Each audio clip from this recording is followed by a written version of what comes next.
நபிகள் நாயகன் சொல்லியிருக்காரு, கடன் வாங்காதீர்கள், அவமானம் வாசலிலே படுத்துக் கொண்டிருக்கும். உள்ள வந்துருமா வீட்டுக்குள்ள. 26,942 ரூபா. அப்ப நம்ம கட்டுறதுல 60% வந்து வட்டிக்கு போகும். வட்டியிலே போகும். 14,11,861 ரூபா கட்டணும். வாங்கின அமௌண்ட்டு 15,91,000 ரூபா தான். அப்போ இந்த ஒரு வருஷமா வெறும் 1 லட்சம் ரூபா 1.5 லட்சம் ரூபா தான் கட்டிருக்கீங்க. வட்டி தான் போகும். இது ஒரே ஒரு மாற்று வழி இருக்கு. அது எந்த பேங்க்காரனும் உங்களுக்கு சொல்லி தர்றதில்லை, நான் சொல்லித்தரேன். அதையும் சொல்லிடுறேன். அதுக்கு ஒரு வட்டி உண்டு, 5% தனியா. இந்த 15.8 போக 5 அந்த 1 லட்ச ரூபாய்க்கு கவலைப்படாதீங்க, பரவாயில்ல, ஒழிஞ்சா போட்டோம். 5,000 ரூபாய் எடுத்துப்பாங்க. அது போக ஒரு 900 ரூபாய் ஜிஎஸ்டி எடுத்துக்கிறான். இன்ட்ரெஸ்ட் கட்டுறது எதுக்குடா ஜிஎஸ்டி? இன்ட்ரெஸ்ட் நம்ம அவங்களுக்கு கொடுக்குறது தான். ஆமா, அதுக்கு நம்ம ஜிஎஸ்டி நம்மளே கொடுக்கணும். டியூ வந்து 60 மாசம் நீ கடைக்காரனா இருக்கணும். நீ முந்திக்கிட்டு வந்து கடனை கட்டுறீங்கன்னா அப்பதான் போக்குலேஷன் சார்ஜ். உனக்கு 2 ரூபாய், இவனுக்கு 2 ரூபாய், ஆக மொத்தம் 10 ரூபா சேருமாங்க பாரு. மறுபடியும் இங்கே மாற வைப்பாங்க. 15-20 வருஷம் அது மாற்றுக்கிறதே கிடையாது. நான் சீக்கிரம் கட்டிடுவேன்யா, மாதம் 1 லட்சம் கூட கட்டிடுவேன். எதுக்கு 1 லட்சம் கட்ட போறீங்க நீங்க? நம்ம பேங்க் அப்படியா 30,000 கட்டுறது போதும் அப்படிமா? நம்ம வீட்டில் உள்ள அறிவாளி அதை விட பெரிய ஜீனியஸாக இருப்பாங்க. ஏங்க நம்ம வாடகையே தான் 20,000 கொடுக்குறோமுங்க, 10,000 சேர்த்தா 30,000 தானுங்க, கட்டி இல்லாமல் லாஜிக்காக தெரியுது தானே? தெரியுதா தெரியல? அறிவாளித்தனமா தெரியுதுல்ல? பட்டு முட்டாள்தானே. இஎம்ஐலாம் கட்டி முடிச்சு அப்பா நானும் மல்லாக்க கொடுப்போம். அப்போதான் ஃபேனோட செவரு பேத்து தள்ள விழுவோம். செவரில் லைட்டாக ஒரு கீரை விழுக ஆரம்பத்தில் விழுந்துடும்.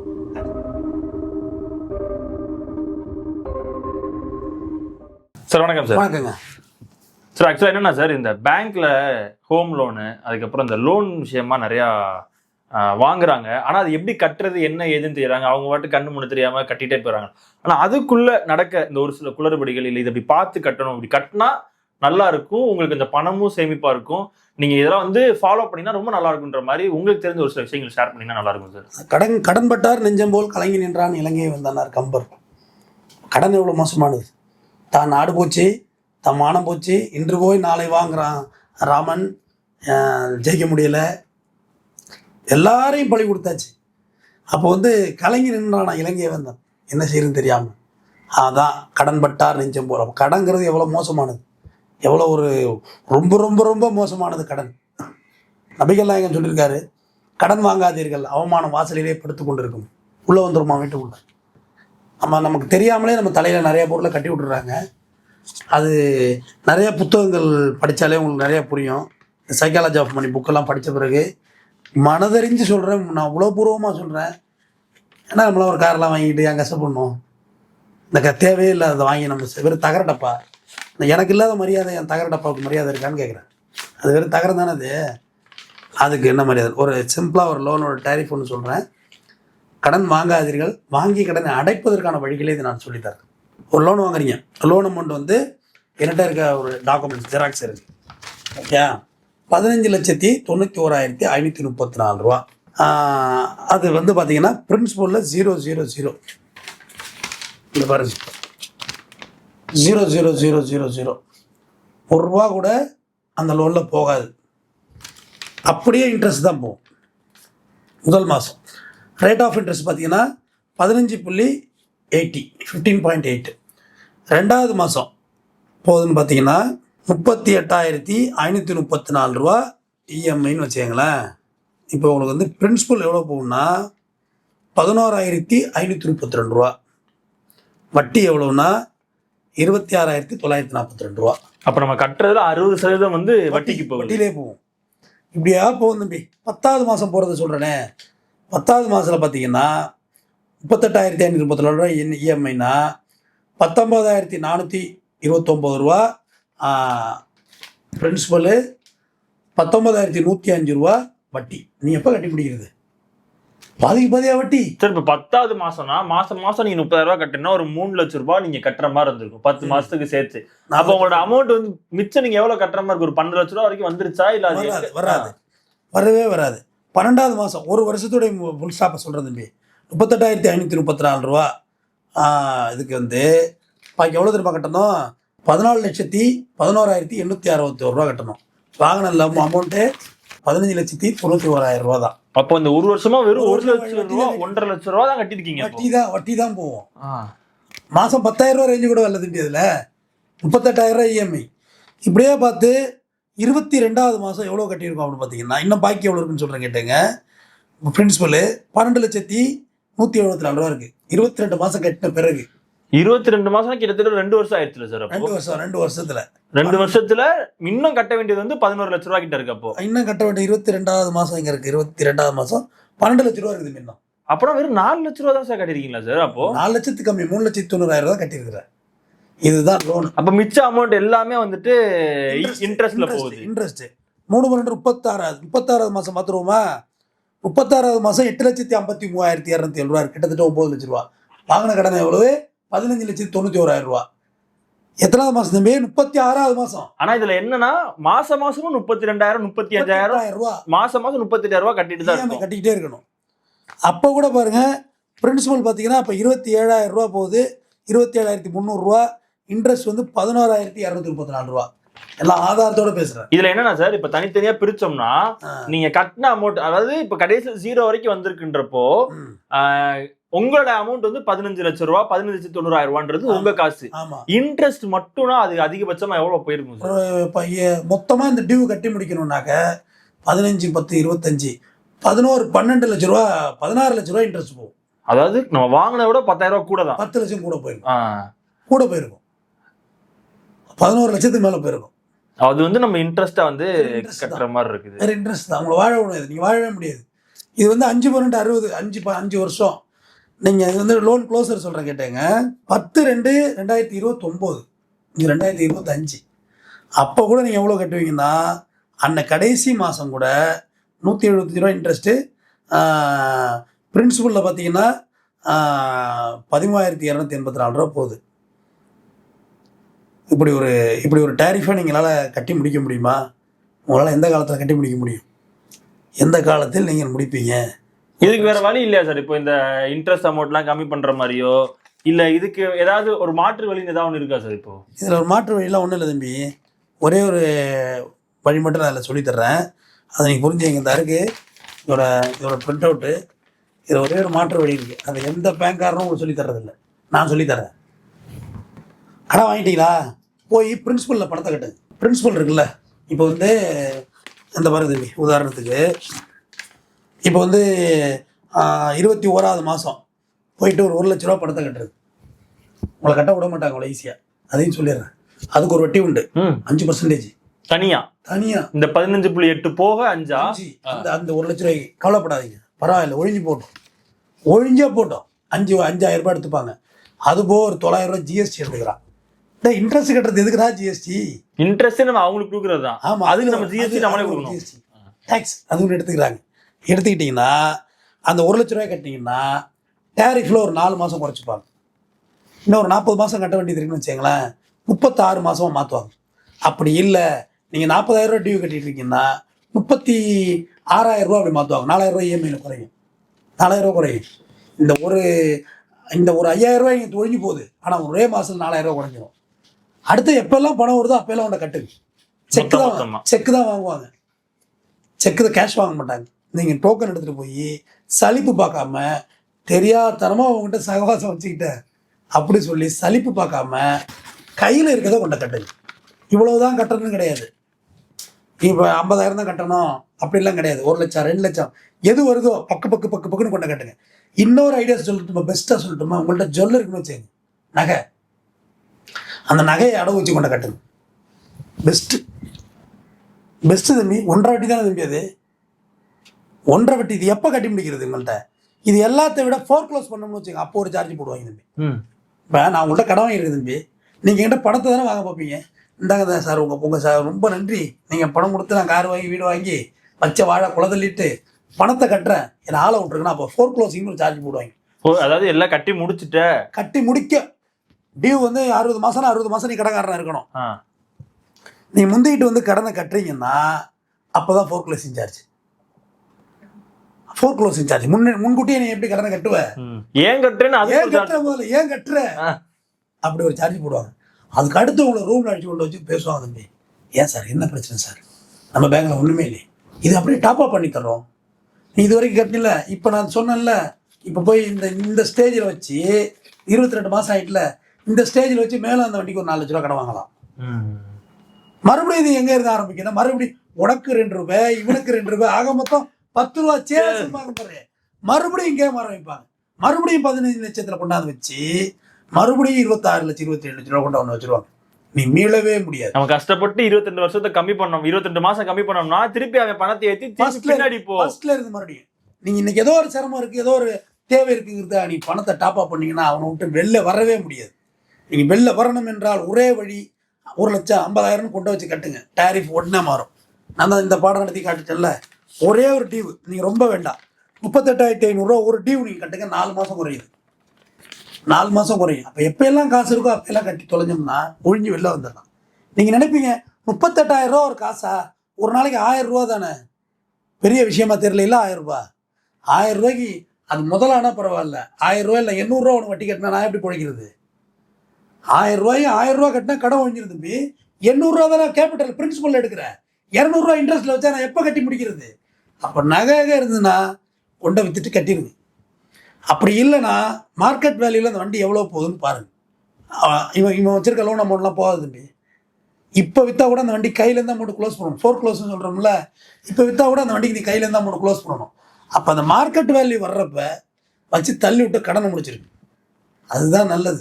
சார் அதே மாதிரி சார் இது ஒரு கேள்வி எனக்கு சார், இந்த பேங்க்லலாம் ஃபோன் பண்ணும்போது நாங்கள் இன்ட்ரெஸ்ட் அந்த மாதிரி பண்ணித்தரோம், இந்த மாதிரி பண்ணித்தரோம்னு சொல்லி ஒரு ஆசை வார்த்தையை சொல்லி கூப்பிட்றாங்களே சார், அப்போ அதெல்லாம் ரியல் லைஃப் நடக்காதா சார்? அப்போ நடக்கவே நடக்காது. அடுத்த மாதம் போட்டுச்சு அவங்க வேற ஃபோனில் வேற பேங்க்ல வேலை பார்ப்பாங்க.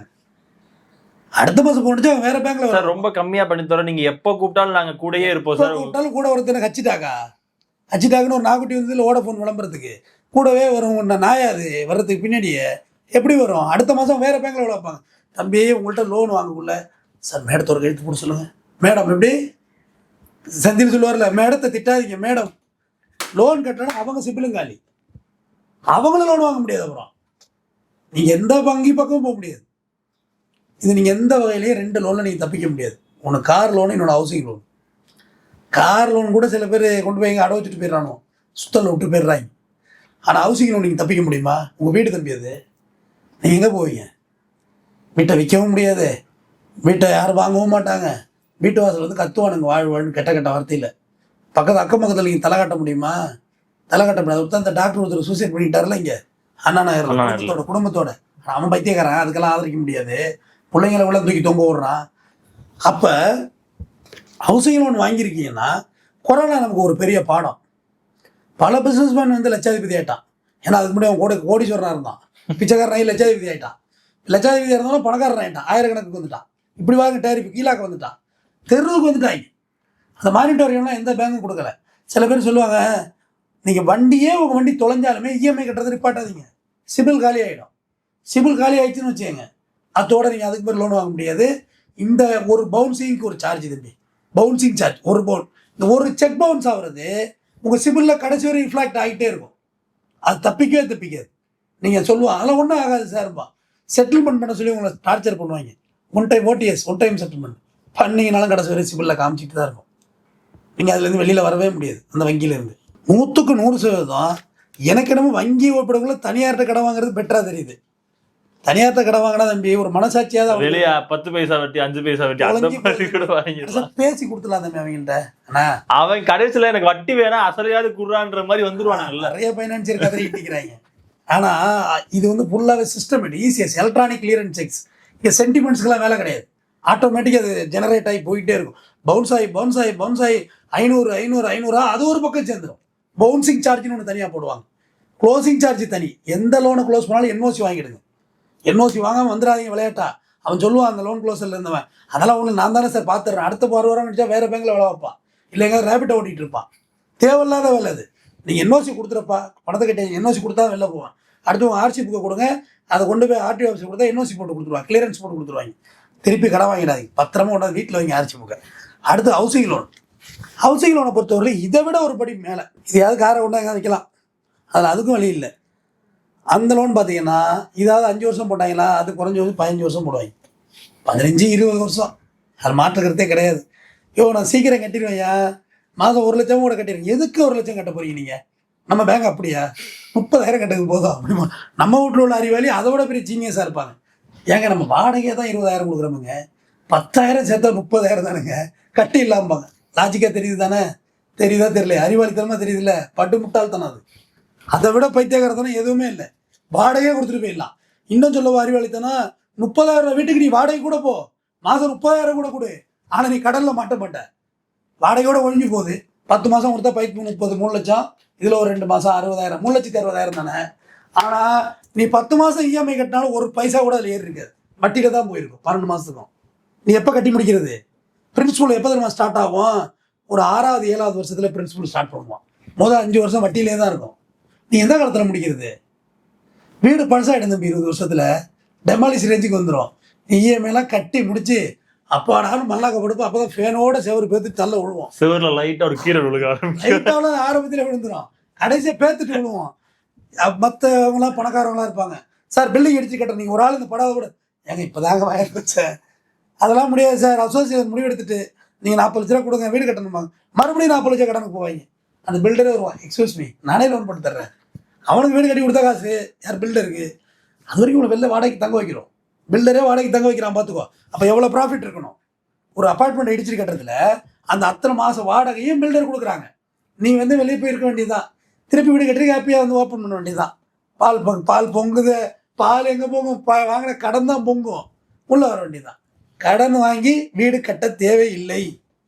இருக்கும் வீடை செப்பனிட்டு அதிலே சிமெண்ட் பூசிட்டு வாழ்ந்துட்டு போயிட்டே இருக்கணும்.